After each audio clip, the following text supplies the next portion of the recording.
നമസ്തേ. ജയ് ശ്രീകൃഷ്ണ. ശ്രീമദ് ഭഗവത്ഗീത അധ്യായം 4 ശ്ലോകം 14.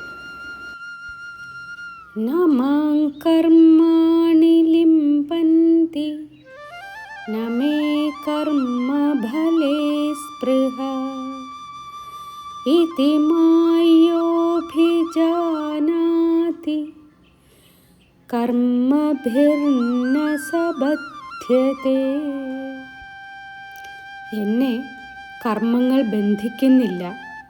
എനിക്ക് കർമ്മഫലങ്ങളിൽ ആഗ്രഹവുമില്ല. ഇപ്രകാരമുള്ള എൻ്റെ യാഥാർത്ഥ്യം മനസ്സിലാക്കുന്നവൻ കർമ്മങ്ങളിൽ ബന്ധിതനാകുന്നില്ല. ഭഗവാൻ ശ്രീകൃഷ്ണൻ ഇവിടെ കർമ്മത്തിൻ്റെ രഹസ്യമാണ് വ്യക്തമാക്കുന്നത്. നമ്മൾ ചെയ്യുന്ന ഓരോ പ്രവൃത്തിയോടും അതിൻ്റെ ഫലം വേണമെന്ന ആഗ്രഹം ചേർന്നാൽ ആ ഫലത്തിൻ്റെ പ്രതീക്ഷയും നിരാശയും നമ്മെ ബന്ധിക്കുന്നു.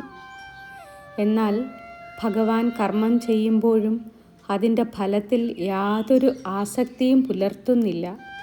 അതുകൊണ്ട് തന്നെ കർമ്മങ്ങൾ ഭഗവാനെ ബന്ധിക്കുന്നില്ല. ഇതിൽ നിന്ന് നമുക്ക് പഠിക്കുവാനുള്ളത്, കർമ്മം ചെയ്യാതിരിക്കുക എന്നതല്ല കർമ്മയോഗം. കർമ്മം ചെയ്യുമ്പോൾ ഫലത്തിൽ അമിതമായ ആസക്തി പുലർത്താതിരിക്കുക എന്നതാണ്. നമുക്ക് ലഭിച്ചിരിക്കുന്ന ഉത്തരവാദിത്വങ്ങൾ ആത്മാർത്ഥമായി നിർവഹിക്കാം. ഫലം നമ്മുടെ പ്രതീക്ഷയ്ക്കനുസരിച്ച് വന്നാലും വരാതിരുന്നാലും അത് ദൈവത്തിന് സമർപ്പിച്ചിട്ട് മുന്നോട്ടു പോകാം. കർമ്മത്തിൽ ശ്രദ്ധിക്കുക, ഫലത്തിൽ ആസക്തി ഉപേക്ഷിക്കുക. അപ്പോഴാണ് കർമ്മം ബന്ധനമില്ലാതെ മോക്ഷത്തിലേക്കുള്ള മാർഗമായി മാറുന്നത്. ഹരേ കൃഷ്ണ. നന്ദി.